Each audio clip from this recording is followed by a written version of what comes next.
muy ilustrativa además. Bueno, seguimos con el profesor Enrique Lederman. Seguramente todos estaban aquí en la mañana, pero vamos a recordar, él es profesor titular de la Universidad de San Pablo. Tiene amplia experiencia en imágenes pediátricas, trabajó por un buen tiempo en Estados Unidos, en varios hospitales, y es además ahora jefe de servicio de imágenes del Hospital Federal, ¿sí? Y ahora nos va a hablar de imágenes en el abdomen agudo en niños, así que va a contradecir todo lo que dijo el doctor. Gracias. Muy bien, muchas gracias pela invitación, más una vez, en especial a Cristian, por me invitar a estar aquí. Vamos a hablar las imágenes en el abdomen agudo y como Alejandro, ¿correcto? Como Alejandro ha explanado, es muy grande las emergencias abdominales en niños, apendicitis, intussuscepción, malrotación, divertículo de Meckel, el trauma, el urinario, la uropatía obstructiva, el trauma. En lo feminino, la torsión ovárica, quiste ovárico, doença inflamatória pélvica e também coloquei o embaraço, como você ha colocado, embaraço tópico e ectópico. Vamos começar com um caso de trauma que é de há 2 dias atrás, em lunes, um niño estava correndo.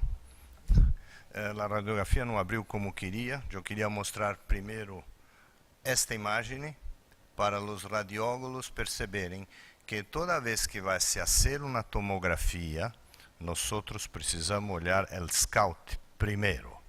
Aprendemos, devemos voltar a ensinar a radiologia simples a los residentes que só querem fazer a tomografia e a ressonância, não querem mais aprender. En el simple se puede mirar acá el aumento de la distancia de la gordura preperitoneal con las alzas abdominales. Y la primera pregunta que se podría hacer con esta radiografía, ¿esto es una ascitis o no es una ascitis libre? ¿Cuál es la probabilidad de una ascitis libre se quedar solo acá y no acá? Es pena que todos entraram direto, porque deveria entrar este diapositivo agora, mostrando que todo o conteúdo é retroperitoneal, encapsulado, a gordura pararenal e a fáscia lateroconal está conservada, e nós temos acá uma rotura, em alguns locais quase completa, em outro local parcial, del riñón derecho, con el conteúdo acá presente de líquido. ¿Cómo hacer la tomografía en el trauma abdominal fechado? Hay varias técnicas. Antigamente lo hacíamos sin contraste, una fase arterial, una venosa, una tardía, mucha irradiación. Después se pasó solamente a la fase con contraste. Hoy hay una modificación técnica muy importante a hacer, una só fase del exame, pero con lo que llamamos en inglés split bolus, la cantidad del contraste dividida en 2. Injetamos 30-40% antes de colocar el niño en la mesa de la tomografía. 3-4 minutos después injetamos el restante y lo hacemos una fase tardía y arterial concomitante. Lo podemos ver los vasos y al mismo tiempo la excreción del contraste pelo órgano en su fase parenquimatosa. Infelizmente, los residentes que están de plantão en la noche no siempre lo hacen lo mismo. Y acá tenemos un ejemplo de la importancia de hacer el tempo tardío o hacer las duas fases do split bolus en un exame único. Después de 3 minutos, podemos perceber que acá é a coleção de urina, o contraste, caindo em la cápsula renal, el hematoma em volta, com uma rotura parcial acá, pero la maioria... como volto? A maioria del parênquima renal está conservado. Uma rotura que se fosse classificar em grau 4 com a vascularização praticamente íntegra e que el lunes en la tarde el cirurgião estava discutindo com os radiólogos como vamos fazer para saber se devemos operar agora ou depois. Se discutiu os exames laboratoriais. A urina que tinha hematúria estava clareando. A hemoglobina não estava caindo. Vamos esperar. O que vamos esperar? Vamos fazer uma nova tomografia ou um ultrassonido para ter o padrão, para repetir o ultrassonido algumas horas depois, para que não tenhamos que correr com o ninho em choque para o centro cirúrgico. La parceria del cirurgiano com o radiólogo é importante. Como foi um trauma importante, quem vai fazer o ultrassonido? O residente do primeiro ano, segundo, terceiro, aquele que tem a mão bem leve ou que tem a mão bem pesada. Muito importante, um residente solo, de preferência com a mão bem leve, para não traumatizar o riñón, medir o tamanho do hematoma, o volume da área, 4, 5, 6 horas depois, com o hematológico, a hemoglobina, o exame de urina e o volume, se decide o que fazer ao ninho. A apendicite aguda, que já foi explicada agora, não se usa mais a radiografia simples. Em todo mundo gosta de usar o ultrassonido. Qual é o problema? Quem vai fazer o exame? Em vários locais em São Paulo e no Brasil, não há radiólogo pediátrico de plantão. Muitos radiólogos que não têm a vivência com os niños irão fazer o exame. É muito frequente. Apêndice não visualizado, penso que não é apendicite. Usou o transdutor errado, a técnica errada. Muitas vezes o raio-x simples é mais fácil de interpretar para o cirurgião que está solo do que um malo ultrassonido. Tudo que está escrito acá, vocês conhecem do livro. O neumoperitoneo em apêndice é muito raro, solamente he observado uma vez em minha carreira muito curta de muitos anos. A presença do apendiculito, fácil de ser observado num quadro de emergência com a distensão abdominal. O processo inflamatório no quadrante inferior direito com edema da alça, muito fácil de observar na radiografia simples. Tranquilo de dizer que há edema e inflamação nesta área com a clínica de apendicite, isto é, apendicite com edema importante da região. E o apendículo está cá, solto, perfurado. Ultrassonido, importante que sempre lo hagam com transdutor linear. A maioria dos ultrassonografistas de adulto não sabem fazer o exame correto. O diâmetro maior que 6 milímetros, 7, 8, é um número que se usa muito, pero não é verdadeiro sempre. O diagnóstico do aumento da perfusão, la dolor, a compressão do ultrassonido. O radiólogo é um médico que, quando está fazendo o exame, pode fazer a prova de compressão e descompressão com seu transdutor. E a criança lo recebe muito mais fácil do que quando o cirurgião vem para examinar e põe sua mão, porque está não está pensando que está sendo examinado com compressão e descompressão. Se você faz esse movimento e há descompressão peritoneal positiva, você sabe que está perante um processo inflamatório. E, em nossa opinião, independente da solicitação do exame, ultrassonido, todo o ultrassonido tem que ter Doppler. Lo ensinamos a los residentes que hagam Doppler em todos os exames, para que aprendam o padrão. O Doppler que nós ensinamos não é medir a velocidade, é sim a técnica que chamamos Power Angio, ou a angiografia da área. Aperta o botão, se queda e vê como está a perfusão. 5 ou 10 segundos está pronto. Não precisam saber a velocidade, o índice resistivo, é outro tipo de Doppler. A sensibilidade e especificidade é muito grande e, conforme ha dicho Dr. Alejandro, a clínica é soberana e o radiologista que faz a clínica radiológica é quase soberano. El apêndice inflamado, todos os sinais que podemos ver, el edema, a medida, a perfusão aumentada.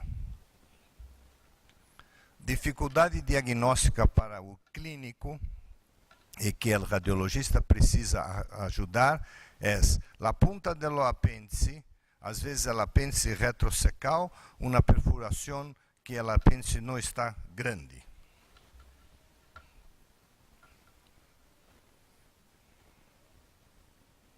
O apêndice, a ponta deslocada. Melhor assim, senhor da gravação, do som. Reclamou que eu estou perto do microfone.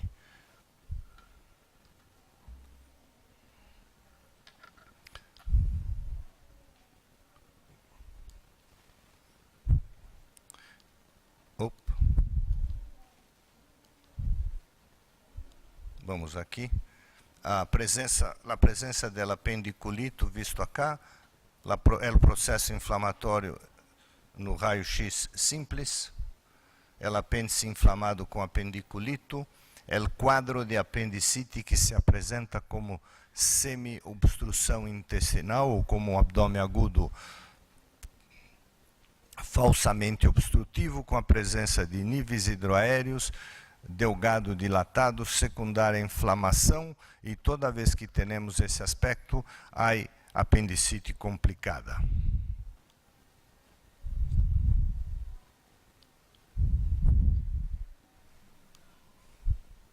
Se morreu? Ok. Quando se hace el ultrasonido, como ha dicho o Dr. Alejandro, é importante fazer o abdômen total. Aqui nós temos o riñón, a coleção cerca do riñón, o abscesso, a grande coleção, uma radiografia tardia pós-tomografia, em que se observa que a coleção do apendicite está provocando uma uropatia obstrutiva. E não a uropatia obstrutiva está provocando a coleção abdominal. Uma complicação frequente de, às vezes, exame de urina alterado com uma apendicite retrocecal prolongada. A formação do abscesso, incluindo e comprimindo o ureter. Podemos encontrar o apêndice normal ao ultrassonido? Sim. Quantas vezes? Depende do radiólogo. 50%, 70% das vezes. E há alguns ultrassonografistas que dizem, com a experiência adquirida, quando não vejo, não consigo ver o apêndice, eu tenho certeza que o apêndice é normal. Preciso procurar algo diferente. E na nossa experiência, toda vez que há apendicite, achamos as alterações no quadrante inferior direito. Importante também procurar Quando se acha os linfonodos inflamados, a etiologia da linfonodomegalia mesenterial. Procurar o apêndice, que o apêndice inflamado pode levar à linfonodomegalia mesenterial. Quando se usa a tomografia computadorizada? Quando o ultrassonido não é diagnóstico e quando necessita se excluir outras causas de dolor da fossa ilíaca.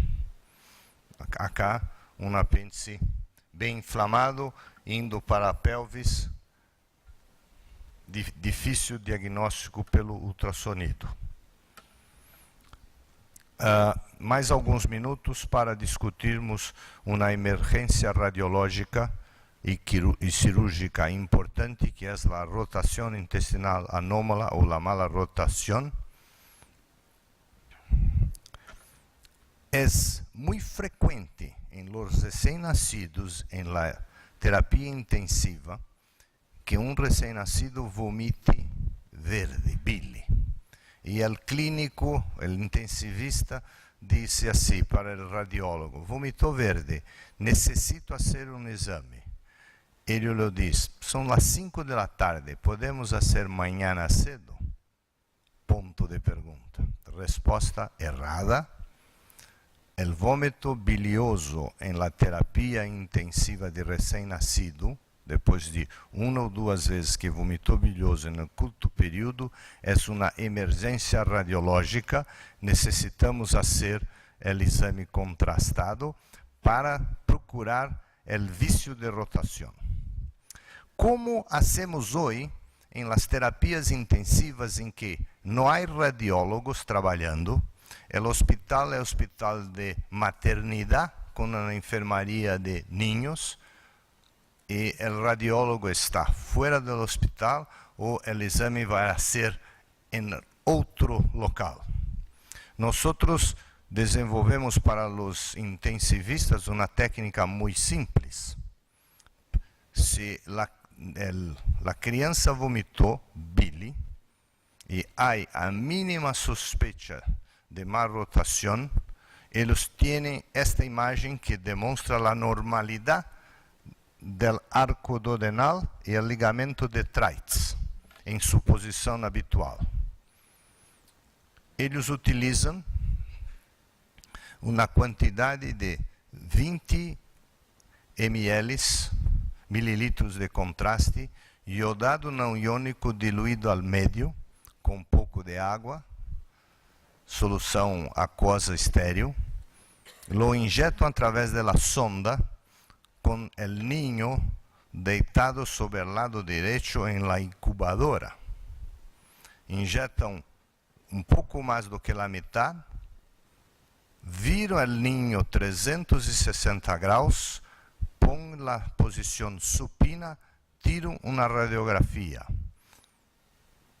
e miram o arco duodenal. Se não está contrastado, lo injetam o restante dos contrastes, na mesma posição, lado direito para baixo, esperam 3 a 5 minutos, viram o niño, lado de barriga para cima, posição supina, tiram uma radiografia. Em 100% das vezes é possível identificar o arco duodenal. O diagnóstico é feito a qualquer hora do dia ou da noite, porque sempre há um técnico, não há radiólogo, pero os intensivistas que estão de plantão aprenderam a ver esta imagem. Muito importante para a sobrevida das crianças. Lembrar, tudo isso está em los livros, as bandas peritoneais, banda de LED e o problema del volvo. Esta é a imagem que nós precisamos ensinar a los intensivistas. Acá está a representação que o duodeno não vai para trás do estômago e desce para a linha média. A imagem do volvo espiralada numa criança mais velha, vomitadora crônica por 2 ou 3 anos, malnutrida. E a imagem clássica, nós não hacemos o perfil, solamente a radiografia de frente e a obstrução do delgado e a fase fina e pouca passagem de contraste para o restante do delgado é característica. Podemos usar o ultrassonido, pero para hacer el ultrasonido, dependendo do hospital, não há radiólogo competente para procurar a rotação da veia mesentérica superior, que deveria estar à la derecha da artéria mesentérica, que se torce e vai para o outro lado. É muito mais fácil e demora menos tempo a ser uma placa como esta. Mas algumas imagens de vício de rotação, a presença do Doppler com a rotação que se chama a rotação da água, mostrando a torção de los grandes vasos, como está acá nesta imagem. Muito bem, a última imagem mostrando o vício, como se está no intestino. Se você opera rápido, muito bem, e se você demora pouco mais, você terá as alças deste estado dilatadas, com perfusão alterada, com necrose como este abdômen que necrosou praticamente todo o delgado, porque o pediatra recebeu o telefonema da madre, criança com 4 dias de vida, termo normal, foi para casa. 4 horas depois que chegou em casa, vomitou bile. A madre ligou ao pediatra, que disse: vamos esperar mais pouco, me ligue mais tarde. A madre ligou 2 horas depois, continua com bile. O pediatra disse: muito bem, amanhã cedo vá ao hospital. Este é o que aconteceu. Gracias.